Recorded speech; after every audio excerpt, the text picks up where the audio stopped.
பாமகவில் இருந்து கௌரவ தலைவர் ஜி.கே. மணி நீக்கப்பட்டுள்ளதாக அன்புமணி தரப்பு அறிவித்துள்ளது. கட்சி விரோத செயல்பாடுகளில் ஜி.கே. மணி ஈடுபட்டதால் நடவடிக்கை எடுக்கப்பட்டதாக அன்புமணி தரப்பில் அறிக்கை வெளியாகி இருக்கிறது. பாமகவினுடைய அடிப்படை உறுப்பினர் உட்பட அனைத்து பொறுப்புகளில் இருந்து ஜி.கே. மணி இன்று முதல் நீக்கப்படுவதாக அறிவிக்கப்பட்டிருக்கிறது. பாமகவில் கட்சியினுடைய நிறுவனர் ராமதாசுக்கும் அவருடைய மகன் அன்புமணிக்கும் இடையேயான கருத்து மோதல் தொடர்ந்து ஏற்பட்டு வந்த நிலையில் அந்த உட்கட்சி மோதல் என்பது இப்போது வரை தீர்வு ஏற்படாத ஒரு சூழலை நிலவி வருகிறது. ராமதாஸ் ஆதரவாளரும் அந்த கட்சியினுடைய கௌரவ தலைவருமான ஜி.கே. மணி அவர்கள் தொடர்ந்து பேசிக் கொண்டு வரும்போது அன்புமணிக்கு எதிராகவே தொடர்ந்து பேசி வந்தார். அன்புமணிக்கு கட்சி சொந்தமில்லை என்பதையும் தொடர்ந்து கூறி வந்தார். இதற்கு இடையில் ஜி.கே. மணி தொடர்ந்து தாக்குதல் நடத்தப்பட்டது. அவர் மேல் நிறைய குற்றச்சாட்டுகள் எழுப்பப்பட்ட நிலையில் நான் வேண்டுமானால் கட்சியிலிருந்து நீங்கி விடுகிறேன் என்று கூட அவர் தெரிவித்திருந்தார்.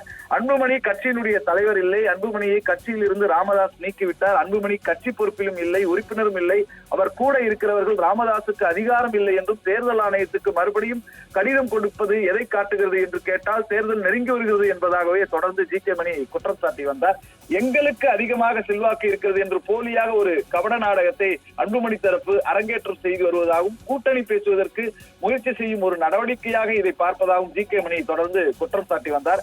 மக்களை திசை திருப்புவதற்கு பொதுக்குழு நடத்த முடியாது, அதிகாரம் இல்லை என்று சொல்லி மக்களை திசை திருப்புவதற்கு கூட்டணி கட்சிகளோடு பேசுவதற்கு இல்லை என்று அன்புமணி தரப்பை ஜி.கே. மணி கடுமையாக சாடி இருந்தார். அது மட்டுமல்லாமல் தொடர்ந்து பாமக பொதுக்குழு ஒன்று நாளை நடைபெற இருக்கின்ற நிலையில் அதில் முக்கிய முடிவுகள் எடுக்கப்படும் என்றும் சேலம் மாநகரில் 5 ரோடு பகுதியில் உள்ள திருமண அரங்கிலே அந்த மாநில செயற்குழு கூட்டம், மாநில பொதுக்குழு கூட்டம் ராமதாஸ் தலைமையில் நடைபெற இருக்கின்ற நிலையில் இப்பொழுது இப்படிப்பட்ட ஒரு சூழ்நிலையில் தான் கட்சி விரோத செயல்பாடுகளுக்காக ஒழுங்கு நடவடிக்கை குழு பரிந்துரைப்படி பாமகவில் இருந்து ஜி.கே. மணி நீக்கப்பட்டுள்ளதாக ஒரு அதிரடி அறிவிப்பை அன்புமணி வெளியிட்டிருக்கிறார். பாமக தலைமை நிலையம் சார்பில் வெளியான அந்த அறிக்கையிலே பாட்டாளி மக்கள் கட்சியைச் சேர்ந்த பெண்ணாகரம் சட்டப்பேரவை உறுப்பினர் ஜி.கே. மணி தொடர்ந்து பாட்டாளி மக்கள் கட்சியினுடைய நலனுக்கும் கட்சி தலைமைக்கும் எதிராக செயல்பட்டு வருவதால் அதற்காக கட்சியினுடைய அமைப்பு விதியின்படி அடிப்படை உறுப்பினரிலிருந்து நீக்கக்கூடாது என்பது குறித்து ஒரு வாரத்திற்குள் விளக்கம் அளிக்கும்படி ஒழுங்கு நடவடிக்கை குழுவால் கடந்த 18ஆம் தேதி அறிவிக்கை அனுப்பப்பட்டது.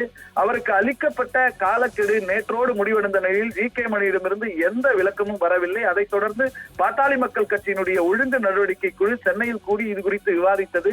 கட்சி விரோத செயல்பாடுகள் குறித்து ஜி.கே. மணி எந்த விளக்கத்தையும் அளிக்காத நிலையில் கட்சியினுடைய அமைப்பு விதியின்படி அடிப்படை உறுப்பினரில் இருந்து அவரை நீக்கலாம் என்று அன்புமணி ராமதாஸ் ஒழுங்கு நடவடிக்கை குழுவுக்கு பரிந்துரைத்த நிலையில் ஒழுங்கு நடவடிக்கை குழு அன்புமணி ராமதாசுக்கு பரிந்துரைத்த நிலையில் ஜி.கே. மணி பாட்டாளி மக்கள் கட்சியினுடைய அடிப்படை உறுப்பினரில் இருந்து இன்று முதல் நீக்கப்படுவதாக அன்புமணி ராமதாஸ் தரப்பில் அறிவிக்கப்பட்டிருக்கிறது. கட்சியிலிருந்து நீக்கப்பட்ட ஜி.கே. மணியுடன் பாட்டாளி மக்கள் கட்சியினர் எந்த தொடர்பும் வைத்துக் கொள்ள வேண்டாம் என்றும் கேட்டுக் கொள்ளப்படுவதாக பாமக தலைமை சார்பில் அறிவிக்கை வெளியாகி இருப்பது பரபரப்பை ஏற்படுத்தியிருக்கிறது. இந்த உட்கட்சி மோதல் எப்போது முடிவுக்கு வரும் என்பதும் ஒரு கேள்வியாகவே இருந்து வருகிறது.